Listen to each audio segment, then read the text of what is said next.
turn it around and have a look at the writing that's been hiding underneath. So no one's seen that writing for 4,000 or 5,000 years. And they're described as translators. Unfortunately, though, it doesn't say which languages they're translating. A clay tablet sitting in a museum basement has spent decades largely unnoticed. It was written 5,000 years ago.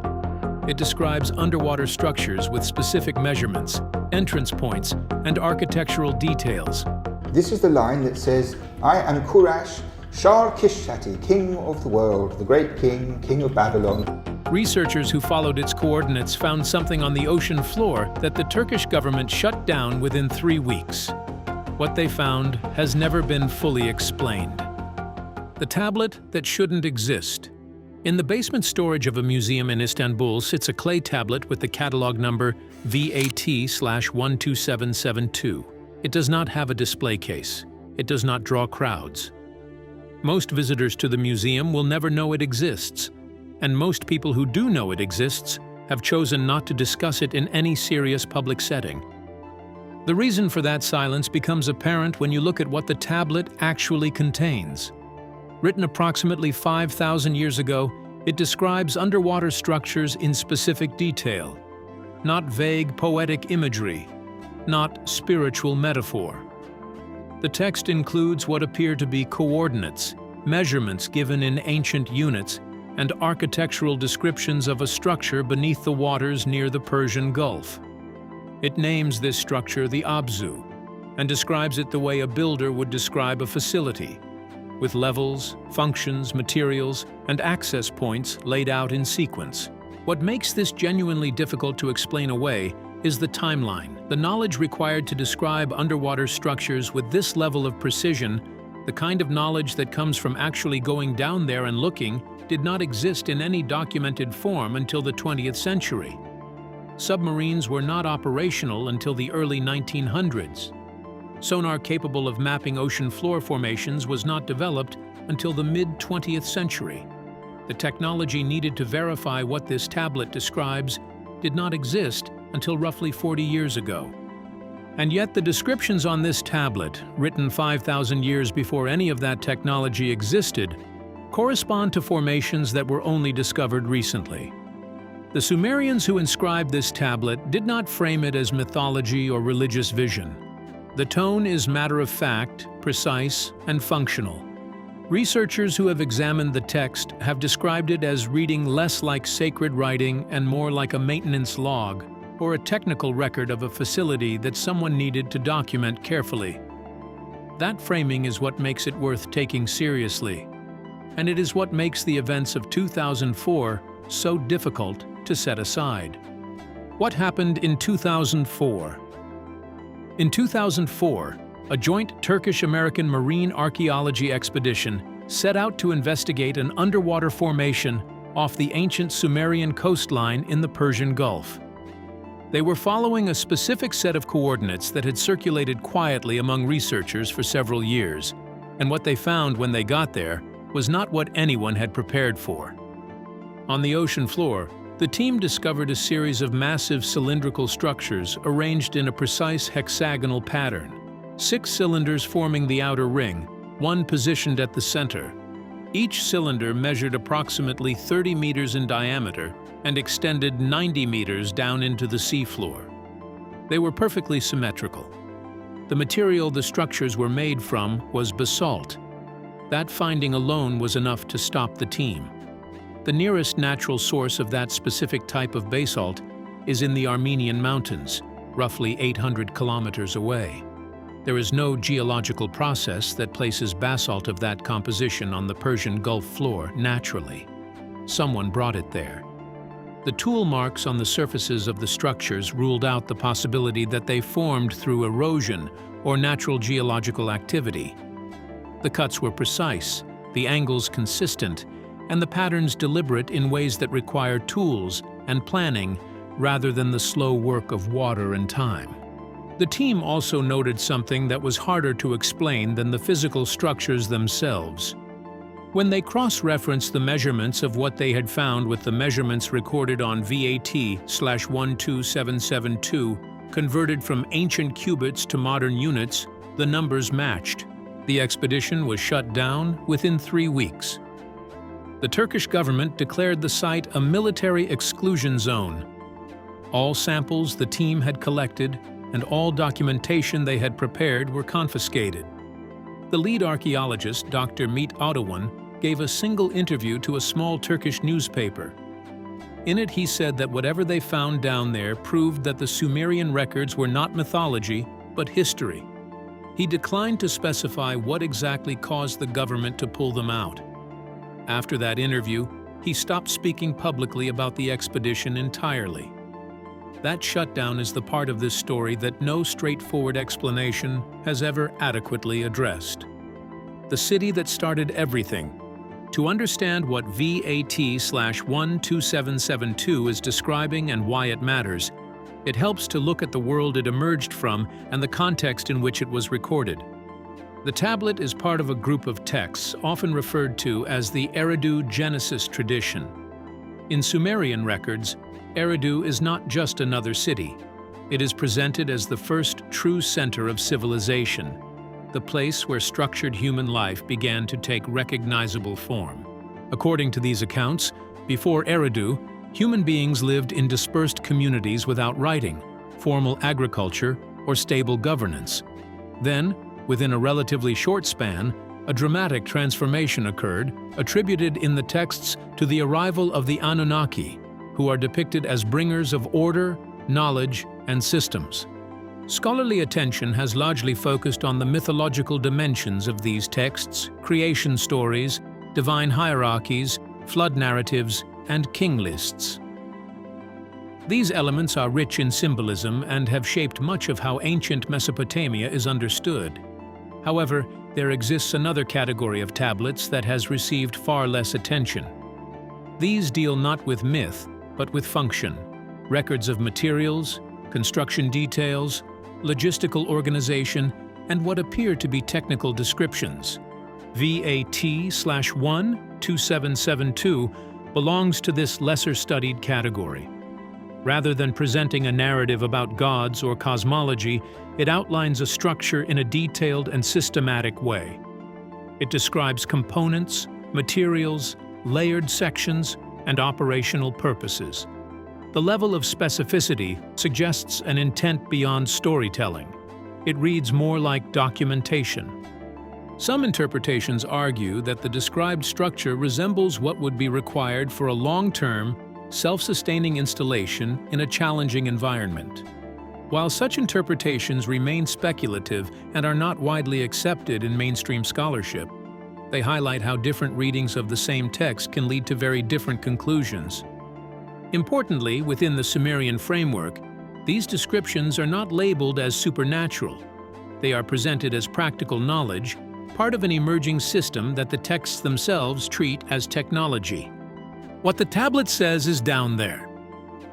The physical description of the Abzu in VAT/12772 is specific enough to be testable, which is one of the reasons it has made researchers uncomfortable. The entrance is described as a vertical shaft descending through rock and opening into a structure with 7 distinct levels. Each level had a designated function. The first handled water processing. The second dealt with air. The third stored what the text calls knowledge. The fourth involved biological processes.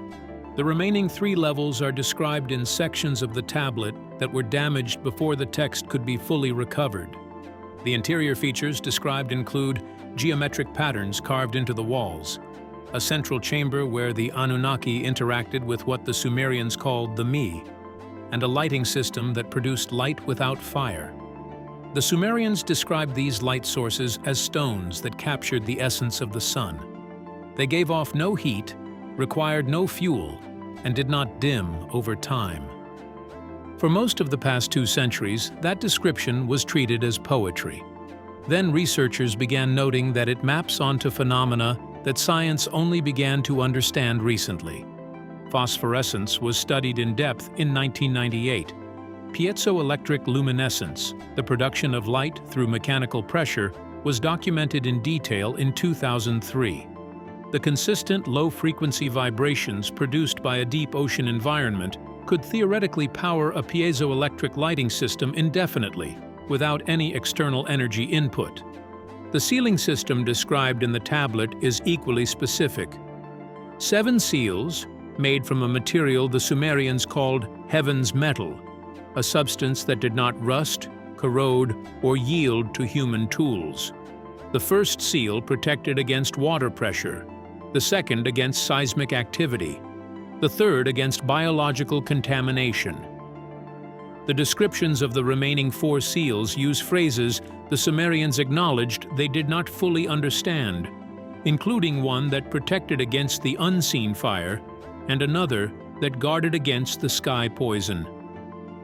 Researchers working in the modern period have noted that those phrases correspond functionally to radiation shielding and atmospheric filtration. The construction techniques described in the tablet are the most striking element. The text says the Anunnaki shaped stone by singing to it until it split, a description of using sound frequencies to fracture rock with precision.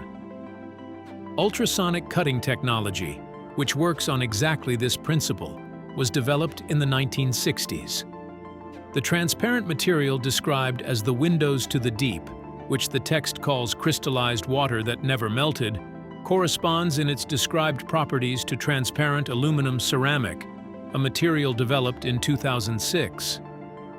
The Sumerians were describing materials and techniques they did not have the scientific vocabulary to name accurately. They used the closest language available to them. Where the geography points. The tablet gives a location for the Abzu entrance using a description rather than coordinates in the modern sense. It places the entrance where 2 rivers meet the sea. In ancient Sumer, that phrase has one obvious referent, the confluence of the Tigris and the Euphrates as they empty into the Persian Gulf.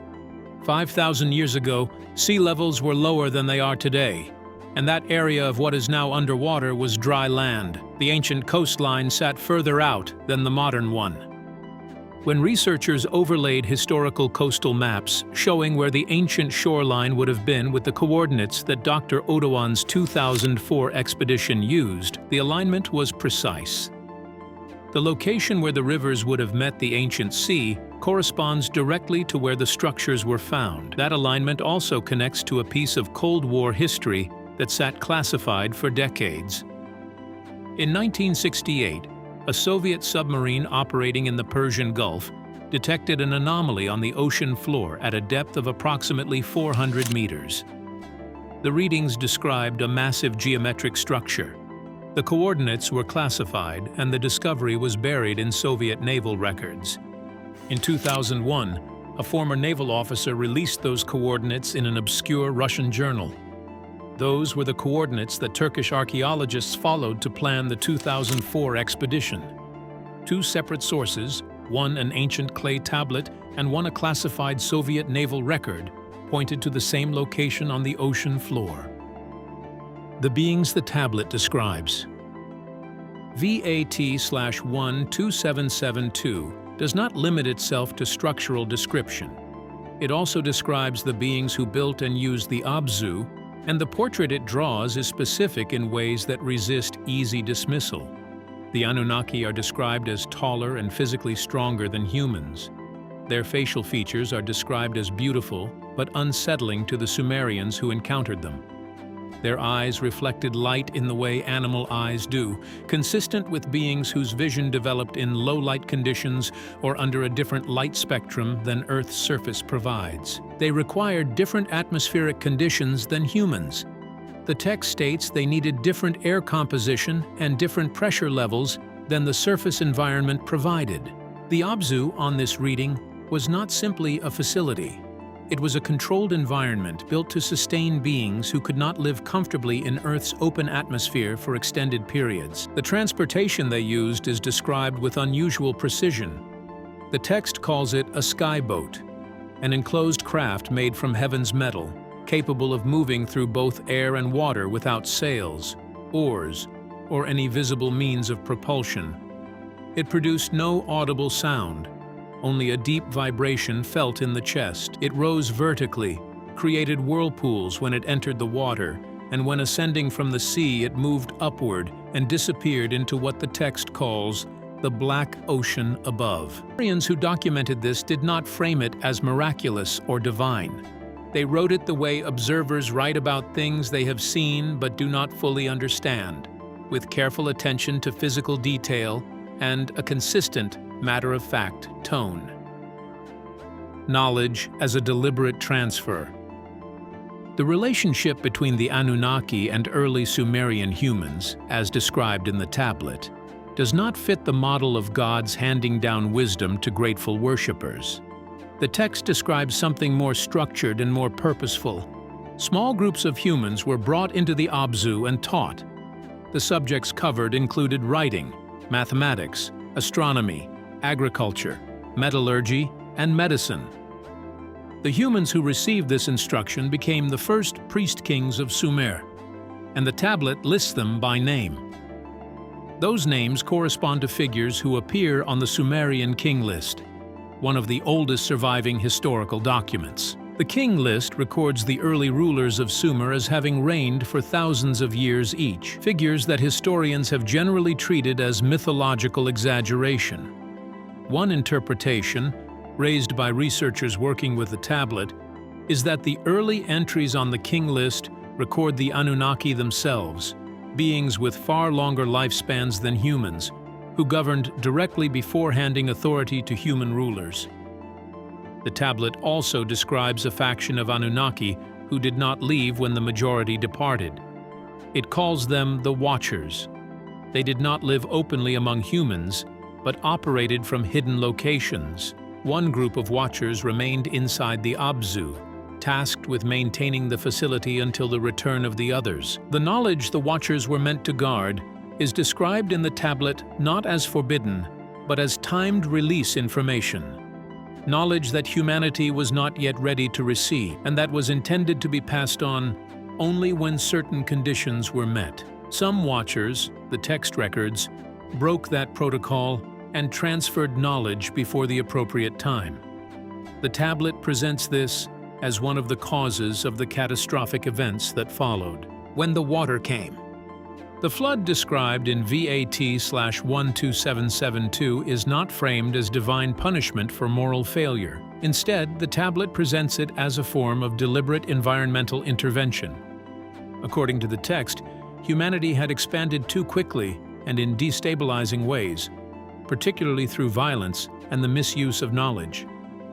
In response, the Anunnaki are said to have initiated a large-scale reset by releasing what the tablet calls the fountains of the deep and breaking the dams of heaven. The result was a dramatic rise in sea levels that overwhelmed coastal regions and erased settlements along ancient shorelines. There is some broad alignment between this narrative and known geological events. At the end of the last ice age, global temperatures increased, leading to significant glacial melting. Over several thousand years, sea levels rose by more than 100 meters. Geological evidence also points to periods of accelerated local flooding, which would have been especially destructive to low-lying coastal populations. Any early settlements in these areas could have been submerged, leaving limited archaeological traces. Within the account, one structure is said to have endured, the Abzu. The tablet describes it as engineered specifically to survive such an event.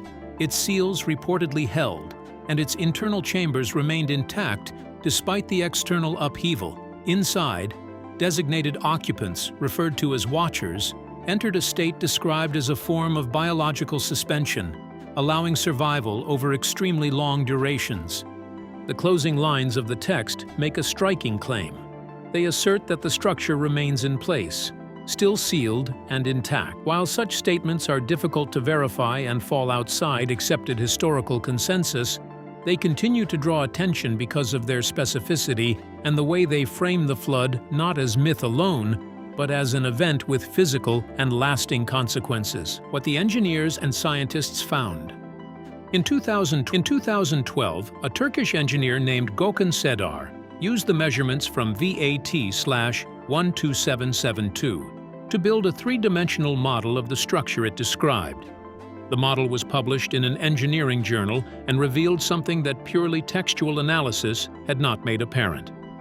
The design of the structure, as modeled from the tablet's specifications, included multiple pressure locks, redundant air filtration systems, independently sealable chambers, a central shaft with spiral access, and a power system that drew energy from the Earth itself through geothermal principles. The engineering logic of the design was internally consistent. A structure built to those specifications would function as described. In 2015, an MIT team conducting a marine geology survey in the Persian Gulf, looking for chemosynthetic ecosystems around undersea volcanic vents, found something they were not looking for. At the coordinates corresponding to the 2004 expedition site, their instruments detected a low-frequency electromagnetic field emanating from the seafloor. The signal repeated at precise intervals of 18.7 seconds, consistent and regular in a way that geological processes do not typically produce. MIT published the readings and attributed them officially to unknown geological processes. Two members of the team subsequently left their positions and moved into private marine archaeology work. One of them, speaking to a journalist off the record, said that what they found was not natural and that it had frightened them. The signal is still being detected. The coordinates remain restricted. The structures remain on the ocean floor, 400 meters down, sealed, according to a 5,000-year-old clay tablet, until the time is right. A clay tablet written 5,000 years ago described structures that modern sonar only confirmed existed in the last few decades. A marine expedition found them, was shut down within 3 weeks, and went silent. An MIT survey detected an active energy signal at the same coordinates. None of this has been fully explained. If these are the questions you want to keep following, subscribe, and stay with us for what comes next.